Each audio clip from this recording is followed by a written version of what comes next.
안녕하세요. 이번 시간에는 OEM과 ODM에 대해 알아보도록 하겠습니다. 이 용어는 예전부터 지금까지 꾸준히 사용되고 있는 사업 방식이고 대부분의 상장 종목과도 큰 연관성이 있기 때문에 배우실 때 제대로 이해해 두시는 걸 추천드리는데요. 사실 OEM, ODM 말은 많이 들어보셨을 거예요. 그리고 이 용어가 무슨 뜻인지 알고 계신 분들도 많으실 겁니다. 그런데 그 개념을 과연 투자할 때 잘 사용하고 계신가요? 단순히 용어만 알아서는 아무 의미가 없습니다. 뜻만 배우고 끝내지 말고 이걸 투자에 적용할 줄 알아야 진짜 배웠다고 할 수가 있겠죠. 이번 영상을 보시고 나면 OEM, ODM 기업이라고 불리는 회사들은 어떤 부분을 집중적으로 봐야 할지 알게 되실 겁니다. 개인적으로는 영상을 다 보시고 나서 관련 종목들을 찾아보고 분석하고 싶은 욕심이 생기셨으면 하는 바람입니다. 자, 그럼 지금부터 바로 알아보도록 하겠습니다. 먼저 OEM과 ODM은 대표적인 위탁 생산의 방법 중 하나로 굉장히 많은 산업에서 사용하고 있는 방식인데요. 여기서 위탁 생산이란 다른 사람의 제품을 대신 만들어주는 생산 방식을 말합니다. 쉽게 생각하면 하청이라고 볼 수 있겠죠.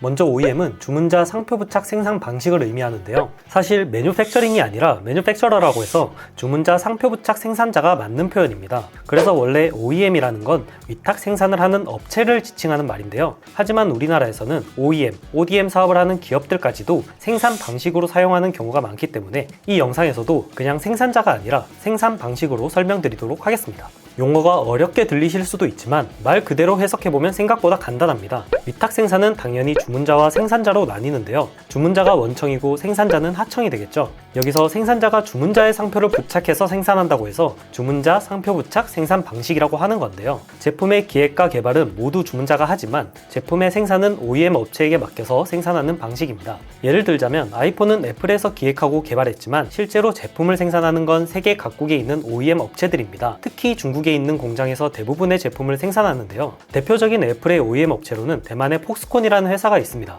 그래서 아이폰 박스의 뒷면에는 디자인은 애플에서 했고 조립은 중국에서 했다고 나와 있는데요. 결국 폭스콘이라는 OEM 업체가 주문자인 애플의 상표를 부착해서 생산하기 때문에 주문자 상표 부착 생산 방식이라고 하는 겁니다. 그렇다면 OEM 방식을 사용하는 이유는 무엇일까요? 바로 비용이 저렴하기 때문입니다. 방금 전에 예시를 들었던 애플이 대표적인 케이스라고 볼 수 있는데요. 애플의 경우 자체적으로 미국의 공장을 만들어서 생산할 경우에는 인건비가 상당히 비싸지기 때문에 상대적으로 인건비가 저렴한 중국이나 인도의 공장을 통해 제품을 생산합니다. 이런 방식을 사용하면 직접 공장과 생산 설비를 구축할 필요가 없어지고 인력을 구하고 관리할 필요도 없기 때문에 비용적인 측면에서 강점을 가지게 되는데요. 자, 그런데 이상하지 않으신가요? 주문자 입장에서 OEM 방식의 장점은 비용 절감이라고 했는데 그런데 OEM 업체 입장에서도 마진이 남아야 제품을 만들어주겠죠. 그러니까 굳이 OEM 업체를 통하지 않고 직접 해외에 직영 공장을 만들어서 운영하는 게 더 이득이지 않을까요? 특히나 애플같이 자금력이 좋은 회사가 공장을 만드는 비용은 별로 부담되지도 않는 수준일 텐데 말이죠. 초기에 돈이 조금 들겠지만 그냥 직영으로 운영하게 된다면 OEM 업체가 얻는 수익도 모두 애플에서 가져가게 됩니다. 실제로 삼성에서는 갤럭시 S 모델과 같은 주요 기종은 대부분 자사의 현지 직영 공장을 통해서 생산하게 되는데요. 그렇다면 애플과 삼성 두 기업 중에서 한 기업이 잘못된 생산 방식을 선택하고 있는 걸까요? 아닙니다. 두 기업은 모두 현재의 상황에서 가장 최선의 방식을 선택하고 있는 겁니다. 그럼 과연 이 두 기업은 어떤 차이가 있을까요? 바로 제품군의 다양성의 차이가 있습니다. 애플의 경우에는 아이폰과 아이패드, 맥북이 주요 상품이고 그 상품과 상품을 이용한 서비스가 대부분의 매출을 차지하고 있습니다. 결국 실질적으로 생산해야 할 제품은 아이폰과 아이패드, 맥북이라는 거죠. 그 중에서도 특히 아이폰의 매출 비중이 압도적으로 높은 편인데요. 반면에 삼성은 스마트폰만 하더라도 애플에 비해 종류가 다양하고 매출 비중이 애플만큼 압도적이지도 않습니다. 그리고 컴퓨터뿐만 아니라 TV, 에어컨, 냉장고를 포함한 생활가전 대부분을 생산해서 판매하고 있죠. 거기다가 반도체 파운더리라고 해서 다른 회사의 반도체를 생산해주는 OEM 업체의 역할도 하고 있습니다. 결국 만약 두 기업 모두 직영으로 공장을 운영한다고 가정했을 때 어떤 제품의 판매가 부진하게 된다면 애플보다 삼성이 훨씬 더 유연하게 대처가 가능하다는 겁니다. 스마트폰의 판매가 부진하게 되면 애플은 공장 인력과 설비를 통해 다른 제품을 생산하기 어려운 반면에 삼성은 다른 제품 생산을 할 수 있는 가능성이 훨씬 높다는 것이죠. 실제로 어떤 회사의 상황을 볼 때 공장 가동률은 매우 중요한 지표 중 하나인데요. 그렇기에 삼성은 OEM 방식보다는 직영 운영 방식을 선택한 겁니다. 물론 부분적으로 위탁 생산을 맡기긴 하지만 말이죠. 사실 애플이 처음부터 OEM 방식을 사용한 건 아니었습니다. 예전에는 직영 공장을 운영한 적이 있었는데요. 지금부터 잠깐 애플의 역사에 대해서 짧게 이야기해 보겠습니다. 이 이야기를 들려드린 이유는 애플의 역사를 통해 OEM 방식의 특징을 대부분 알 수 있기 때문인데요. 그래서 애플의 역사라고는 하지만 OEM 방식과 연관이 있는 부분만 이야기하도록 하겠습니다. 아마 영상을 끝까지 보시고 나면 오늘 본 내용을 기억하려고 굳이 애쓰시지 않아도 저절로 이해하고 떠올리실 겁니다. 그럼 바로 애플의 역사를 알아보도록 하겠습니다. 애플은 1984년에 당시의 주력 제품이던 컴퓨터 매킨토시의 생산을 위해 캘리포니아 지역에 공장을 설립했었는데요. 당시로서는 상당히 획기적인 자동화 공장이었습니다. 하지만 문제는 매킨토시의 판매가 저조해지면서 발생했습니다. 매킨토시의 제작에만 맞춰진 공장은 다른 제품을 생산하기가 어려웠는데요. 그래서 가동률이 급격히 떨어진 공장은 결국 8년 만인 1992년에 문을 닫게 됩니다. 이런 실패를 통해서 애플은 제품 개발과 연구에 집중하고 생산은 다른 업체와 협력하는 OEM 방식을 선택하게 되는데요. 이후 CEO로 복귀한 스티브 잡스가 1998년 공급망 관리 분야에서 세계 최고 수준이라고 평가받던 팀 쿡을 영입합니다. 팀 쿡은 이미 안정적인 직장을 가지고 있었지만 스티브 잡스와의 면접을 통해 잡스의 밑에서 일하고 싶다는 생각이 강하게 들어 당시 부도 직전 상황이던 애플의 입사를 단 5분 만에 결정하게 되었는데요. 팀 쿡은 입사 이후 100여 개에 이르던 부품 공급 회사를 24개로 줄여버리고 생산 공장을 서로 가깝게 배치했습니다. 당시 중국의 인건비가 엄청나게 저렴했고 중국 정부에서도 상당히 호의적이었기 때문에 공장의 대부분은 중국 중심의 OEM 집단을 형성하게 되는데요. 애플은 협력업체를 선정하는 기준은 상당히 까다롭지만 선정된 업체에게는 대량 발주와 초기 시설 자금 투자 등의 적극적인 지원을 하는 것으로 유명합니다. 그렇기 때문에 OEM 업체는 애플의 협력업체가 되기 위해 높은 수준의 생산 능력을 보유한 상황에서 가격 경쟁을 하게 되는데요. 결국 애플에게 더 큰 이득으로 돌아오게 되는 것이죠. 실제로 애플은 대표적인 OEM 업체인 폭스콘의 스마트폰 수익률을 3%로 고정시켜 놓았기 때문에 제조 원가가 상당히 저렴합니다.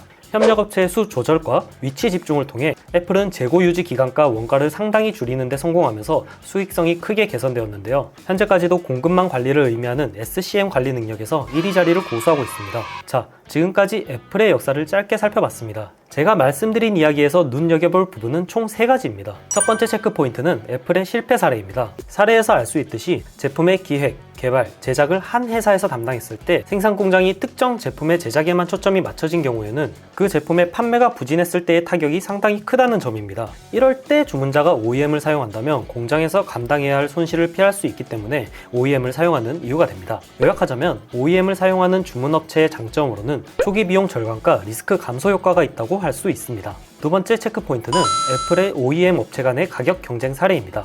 OEM이라는 방식은 주문자가 제품의 기획과 개발을 모두 완료한 상황에서 생산만 OEM 업체가 하는 방식입니다. 업체 입장에서는 주문업체가 주는 도안을 보고 그대로 만들기만 하면 된다는 것이죠. 그러다 보니 OEM은 진입장벽이 상당히 낮은 편에 속하는데요. 업종마다 필요한 설비의 수준은 다르지만 결국 설비만 갖춰져 있으면 대부분은 주문업체가 주는 도안을 보고 만들 수가 있으니까요. 특히 최근 들어서 제품 자체의 퀄리티보다도 마케팅이나 브랜드에 따라 구매를 결정하는 패턴이 강해지고 있는데요. 이건 사실 OEM의 존재 이유와도 연결됩니다. 제품을 생산하는 공장은 어느 정도의 돈만 있다면 누구나 만들 수 있는 부분이지만 하나의 브랜드를 만들어서 성공시키려면 제품의 기획, 개발, 마케팅이 모두 성공적으로 이루어져야 합니다. 그런데 이 부분은 단순히 얼마의 자금이 있으면 성공할 수 있다고 말할 수가 없는 부분입니다. 간단하게 비교하자면 브랜드 런칭은 하이 리스크, 하이 리턴이고 OEM은 로우 리스크, 로우 리턴인 셈이죠. 결론적으로 제품의 설계는 이미 주문업체가 완성한 상황이기 때문에 생산업체끼리 서로 경쟁할 요소는 가격이 될 수밖에 없는데요. 그렇기에 OEM 업체 입장에서는 주문업체와 계약을 맺게 되면 매출이 발생해서 좋긴 하지만 이익률이 크지가 않아서 박리담회식의 사업을 할 수밖에 없습니다. 거기다가 주문업체의 주문량에 따라 매출이 결정되기 때문에 제품의 판매가 꾸준히 잘 되거나 여러 주문업체와 계약하고 있다면 안정적이겠지만 한두 개의 주문업체가 대부분의 매출을 차지하는 상황이라면 해당 주문업체의 의존성이 너무 커진다는 단점이 있습니다. 요약하자면 OEM을 사용하는 생산업체의 장점으로는 안정적인 매출처 확보와 상대적으로 작은 리스크가 있고 단점으로는 낮은 수익성과 주문업체에 대한 높은 의존성이 있습니다. 마지막 체크 포인트는 애플의 협력업체의 개수입니다. 다른 OEM 영상에서 이 내용을 다루는 경우는 거의 못 봤던 것 같은데요. 애플이 협력업체를 100개에서 24개로 엄청나게 줄였다곤 하지만 그럼에도 꽤나 많은 숫자가 남았다라고 볼 수 있는데요. 심지어 당시에는 아이폰이나 아이패드가 없던 시기였음에도 불구하고 말이죠. 당연히 제품이 많아진 최근에는 2022년 기준으로 애플 공급 리스트에 올라간 회사가 200여 개에 이릅니다. 공장의 개수는 그보다도 훨씬 더 많고요. 그 이유는 무엇일까요? 바로 기술 보안과 협력업체 관리 문제 때문입니다. 주문업체는 OEM 업체에게 제품의 설계도를 줄 수밖에 없는데요. 있는데요. 스마트폰 같이 제품의 설계에 상당한 자금과 기술력이 들어가는 반도체, 전자제품 같은 업종에서는 이 부분은 상당히 큰 위험 요소로 작용할 수밖에 없습니다. 경쟁업체가 몰래 협력업체를 통해 기술을 훔칠 수가 있기 때문이죠. 그리고 또 협력업체의 수가 너무 적으면 협력업체에서 생산을 못하는 문제가 발생했을 때 그 피해를 고스란히 받을 수도 있습니다. 그렇기 때문에 애플은 협력업체를 여러 개로 나누어서 업체마다 다른 부품의 설계도를 주고 생산을 맡기는데요. 이 방식을 통해 각 생산업체가 알 수 있는 정보의 양을 제한하고 있습니다. 그리고 일반적으로 대량 발주가 저렴하기 때문에 협력업체가 너무 많게 되면 비용이 증가하고 협력업체에 대한 관리도 소홀해지는 문제가 생기고, 반대로 너무 적으면 기술적으로 보안상의 문제가 생긴과 동시에 협력업체에 대한 의존성이 높아지기 때문에 주문업체는 이 비율을 잘 조절해야 할 필요가 있습니다. 물론 이 부분은 모든 업종에 해당되는 이야기는 아닙니다. 의류나 화장품, 의약품과 같은 경우는 협력업체를 여러 곳으로 분산하지 않고 하나의 공장에서 완제품으로 생산하는 경우가 대부분인데요. 여기서 의약품의 경우에는 OEM 방식을 CMO 방식이라고 따로 부릅니다. 의약품은 다른 업종과는 전제 조건이 조금 다르기 때문에 나중에 따로 다루기로 하고, 의류와 화장품이 대표적인 OEM 업종 중 하나라고 보면 되는데요. 물론 대부분의 산업이 OEM 방식을 포함한 위탁 생산 방식을 사용하고 있긴 하지만 OEM 업체가 증권 시장에 상장하는 경우는 제가 방금 언급한 업종이 다수를 차지합니다. 그런데 이 업종들의 공통점이 있습니다. 여기서 잠시 영상을 멈추고 어떤 공통점이 있을지 한번 생각해 보겠습니다. 떠올리셨나요? 정답은 바로 원가 대비 판매가가 엄청나게 높은 고마진, 고부가가치 업종이라는 겁니다. 애플의 경우 원가 대비 판매가가 3배 수준이고 갤럭시 S 또한 2배 이상의 판매가에 판매되고 있습니다. 의류나 화장품은 더 심한 편이죠. 같은 공장에서 생산한 제품이라고 하더라도 붙어있는 브랜드에 따라 가격이 천차만별입니다. 똑같은 옷에 명품 메이커만 붙으면 가격이 수배에서 수십 배까지 올라간다고들 하죠. 화장품 또한 마찬가지입니다. 생산에 들어가는 비용에 비해서 유명 브랜드의 화장품은 상당히 비싼 가격에 판매되고 있습니다. 그래서 일부 인플루언서나 사업가들은 OEM 업체가 이미 생산해서 다른 업체에 납품하고 있는 제품을 그대로 떼오거나 디자인이나 내용물의 일부만 살짝 바꿔서 광고를 통해 엄청난 수익을 남기는 사례도 많습니다. 물론 제약업계 또한 개발에 들어가는 비용은 엄청나지만 제품 상용화 시에는 특허 기간 동안의 독점을 통해 엄청난 수익성을 자랑하는 업종입니다. 자, 왜 이런 업종의 OEM 업체가 상장이 잘 되는 걸까요? 당연히 돈을 잘 벌기 때문입니다. 마진이 많이 남지 않는 제품은 OEM 업체에 주문을 맡기게 되면 마진이 더욱 줄어들게 됩니다. 그러니 당연히 OEM 업체 또한 마진을 많이 남길 수가 없겠죠. 하지만 마진이 많이 남는 의류, 화장품, 제약, 전자제품 등의 업종은 OEM 업체가 조금 더 여유 있게 마진을 남길 수가 있습니다. 아까 전 사례로 들었던 폭스콘만 하더라도 현재는 3%라는 수치가 인건비 상승과 코로나로 인한 피해 때문에 상당히 낮은 수치가 되었지만, 계약 초기만 하더라도 당시에 엄청나게 낮았던 중국의 인건비를 통해서 많은 수익을 가져올 수 있었습니다. 그렇기 때문에 지금의 폭스콘으로 성장할 수 있었던 겁니다. 요약하자면 주문업체의 단점으로는 기술 유출과 협력업체 관리 문제가 있습니다. 그리고 눈여겨볼 만한 생산업체의 조건으로는 고마진 산업군, 즉 높은 영업이익률이라는 점이 있습니다. 여기서 잠깐 OEM에 대해 요약해보도록 하겠습니다. 결국 OEM 시장은 위에 말씀드린 문제점으로 가격 경쟁을 통한 치킨 게임이 계속해서 벌어지며 수익성이 악화된 상황입니다. 폭스콘의 사례가 대표적이라고 볼 수 있는데요. 이런 한계로 인해 생겨난 것이 바로 ODM입니다. 여기서 ODM이란 제조자 개발 생산 방식이라는 뜻인데요. 생산업체가 생산뿐 아니라 개발까지도 담당하는 것이 바로 ODM입니다. 주문자와 같이 개발을 하는 경우나 주문자가 대략적인 컨셉만 잡아주는 경우, 아니면 아예 생산업체에서 처음부터 끝까지 개발하고 생산한 제품에 주문자의 상표만 붙이는 경우 모두 ODM에 해당되는데요. 고마진 산업에 속한 기업들이 이 방식을 많이 사용하고 있는 추세입니다. 코스피에 상장되어 있는 대표적인 종목으로는 코스맥스와 한국콜마, 최근 상장한 동인기연, 삼성바이오로직스 등이 있는데요. 이 중에서도 화장품 업종에 속한 ODM 회사가 굉장히 많은 비중을 차지하고 있습니다. 이 기업들이 ODM 방식을 사용하는 이유는 간단합니다. OEM 방식에 비해서 수익성이 높기 때문입니다. 일반적으로 OEM 업체는 주문업체의 요구대로 생산만 하면 되는 구조입니다. OEM은 설비만 있다면 대부분 쉽게 만들 수가 있기 때문에 신규 진입이 쉽고 경쟁업체가 많아서 마진율이 높지 않다고 말씀드렸는데요. 특히나 화장품 업종이 그렇습니다. 제품군들을 보면 브랜드마다 크게 차이 나는 부분이 없고 원료의 비율만 조금씩 차이가 나다 보니 가장 쉽게 진입할 수 있는 업종 중 하나가 바로 화장품인데요. 그러다 보니 화장품 OEM의 경우 마진율이 크게 낮아진 상황입니다. 하지만 생산업체가 자체적으로 좋은 제품을 만들고 관련 기술에 특허 등록까지 해버리게 된다면 주문자 입장에서는 다소 비싼 비용을 지불해서라도 구매하게 되는데요. 주문자의 입장에서 생각해 본다면 이제 제품을 개발할 비용을 생산업체에 좀 더 주더라도 마케팅과 브랜딩에 집중하면 되는 것이기 때문에 서로 윈윈하는 구조가 됩니다. 물론 모든 제조업체가 ODM 방식을 사용할 수 있는 것은 아닙니다. 단순히 본인들이 새로운 제품을 만들었다고 해서 주문자가 꼭 그 제품을 쓸 이유는 없거든요. 결국 ODM 방식으로 생산한 제품이 소비자들에게 팔릴 만한 제품이어야 한다는 것이 중요합니다. 그러기 위해서는 해당 업종에 대한 경험과 실력이 반드시 필요합니다. 또한 새로운 기술이 한두 개의 제품에만 적용되면 개발 비용을 해소하기 어렵기 때문에 다양한 매출처를 확보하고 있는 상황에서만 가능합니다. 여기서 잠깐 코스맥스의 역사를 보면 ODM에 대해 더 쉽게 이해할 수 있는데요. 코스맥스 역시 처음에는 OEM 방식으로 화장품을 만들었습니다.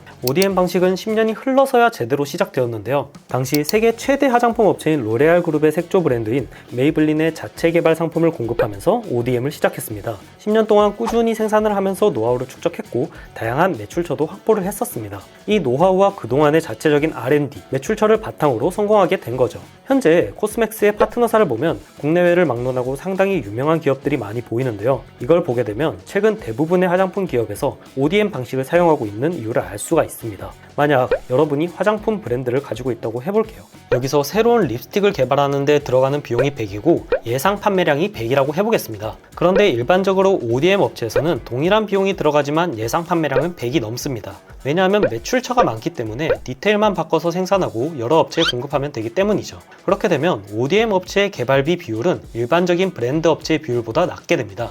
그러니 회사에서는 자체적으로 개발해서 팔기보다 ODM 업체를 통해서 생산하는 것이 더 효율적이게 되는 것이죠. 특히 요즘에는 화장품이나 의류 브랜드가 엄청나게 많이 생겼고 유행도 금방금방 변하기 때문에 매출을 책임져줄 대박 상품을 만들기가 너무나 힘든 상황입니다. 그래서 더더욱 신제품 개발에 비용을 쓰기보다는 마케팅에 집중하게 되는 겁니다. 그런데 이렇게 소수의 제조업체에서 여러 주문업체와 계약을 하게 되면 결국 갑과 을의 위치가 바뀌게 됩니다. OEM 방식을 보면 주문업체가 갑이고 생산업체가 을이지만 ODM 방식에서는 생산업체가 갑이 됩니다. 이미 자체적인 개발력을 잃어버린 상황에서 ODM 업체가 일방적으로 계약을 끊어버리게 된다면 주문업체는 정말 난처해지는 상황이 되는 거죠. 결국 이로 인해 주문업체들이 가격 경쟁을 하는 경우가 생길 수도 있게 됩니다. 여기서 잠깐 ODM에 대해 요약해 보도록 하겠습니다. 그리고 최근에는 OBM이라는 방식이 등장했는데요. OBM은 제조자 브랜드 개발 생산 방식이라고 불립니다. 이 방식은 제조업체에서 개발과 생산뿐만 아니라 브랜드를 만들어주고 마케팅 방안까지 제시해주는 방식입니다. 여기서 주의해야 할 점은 제조업체에서 자체적인 브랜드를 만들었다고 해서 이 브랜드를 통해 직접 제품을 판매하는 것은 아니라는 겁니다. 이 방식은 인플루언서나 새로운 브랜드를 만들고 싶어하는 사람들을 위한 방식인데요. 회사 측에서 미리 브랜드를 만들어서 등록까지 해놓은 다음에 자신만의 브랜드를 만들고 싶은 팔로워가 많은 인플루언서에게 브랜드를 판매하는 방식입니다. 사업을 해본 적이 없는 사람이라 하더라도 마케팅까지 모두 컨설팅해주고 제품은 제조업체에 제품을 팔면 되기 때문에 사업을 쉽게 시작하는 방식이라고 보면 되는데요. OBM 업체 입장에서는 사실상 손해볼 일이 없는 아이템입니다. 브랜드를 만드는데 큰 돈이 들어가는 것도 아니고 계약을 하게 되면 자신들의 제품을 사용하기 때문에 이후로 수익도 계속해서 날 수가 있습니다. 고객이 사업에 실패하더라도 이미 제조업체 입장에서는 초도 물량을 팔았고 컨설팅 비용도 받았으니 손해볼 게 없죠. 다만 이 방식이 대박이 나게 되면 기존 계약업체와의 문제가 생길 위험도 있고 고객이 대부분 실패하게 되면 아무도 이 방식을 사용하지 않을 것이기 때문에 이런 부분은 조금 리스크가 있다고 볼 수 있습니다.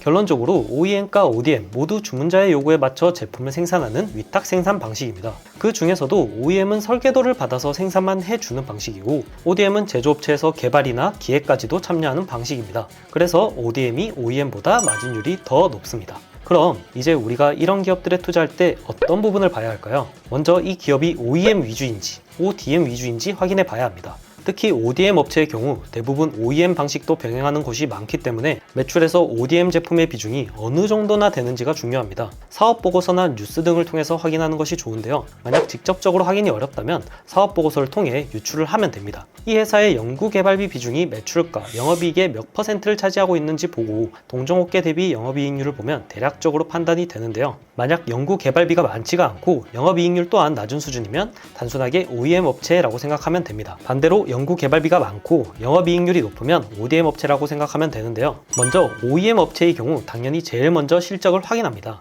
이 회사의 매출과 영업이익이 꾸준히 증가하고 있는지를 보면 되는데요. 그 다음 사업보고서를 통해 이 회사의 주요 제품과 주요 거래처를 확인합니다. 제품의 시장성이 어느 정도인지, 해당 산업의 성장률이나 전망이 어떻게 되는지 확인합니다. 그리고 거래처는 어떤 것들이 있으며 각 거래처의 비중은 어느 정도인지 확인합니다. 만약 비중이 너무 한 군데에 몰려 있다면 그 기업의 전망도 함께 확인해야 합니다. 참고로 OEM의 경우에는 시장 성장률이 너무 높지 않은 편이 더 좋습니다. 시장이 빠르게 성장하는 산업은 신규 유입이 많을 수밖에 없습니다. 그런데 신규 유입이 많아지면 대부분 마진은 하락하게 되기 때문에 오히려 시장이 크게 성장하지 않고 낮은 성장을 보이는 시장이나 초기 자본이 엄청나게 필요한 시장이 좋습니다. 대표적인 예로는 농기계나 철강, 명품 업종이 있습니다. 다음으로 ODM 업체를 보면 OEM 업체의 체크리스트에 더해 추가적으로 확인해야 할 것들이 있습니다. 먼저 R&D 비용입니다. ODM 업체는 대부분 매년 많은 R&D 비용을 사용합니다. ODM 업체가 마진율이 좋다고 하더라도 R&D 비용이 너무 과하면 수익성이 오히려 떨어지는 현상이 생길 수가 있기 때문에 매년 어느 정도의 비용을 사용하고 있는지 확인해야 합니다. 그리고 경쟁업체와 비교해봐야 하는데요. OEM의 경우 신규 진입이 쉬운 편이라서 경쟁업체가 굉장히 많은 편이지만 ODM은 소수의 기업이 경쟁하는 구조인 만큼 경쟁업체가 그리 많지 않습니다. 그렇기에 주요 경쟁업체에 대한 영향이 상당히 강한 편인데요. 그래서 어떤 ODM 종목을 매수하기 전에는 동종업계의 ODM 종목에 대해서도 조사하는 것이 좋습니다. 오늘은 이렇게 OEM과 ODM 그리고 OBM에 대해 알아보았는데요. 궁금하신 점이나 오류는 아래 댓글로 남겨주시기 바랍니다. 오늘 또 긴 영상 시청해주셔서 감사합니다.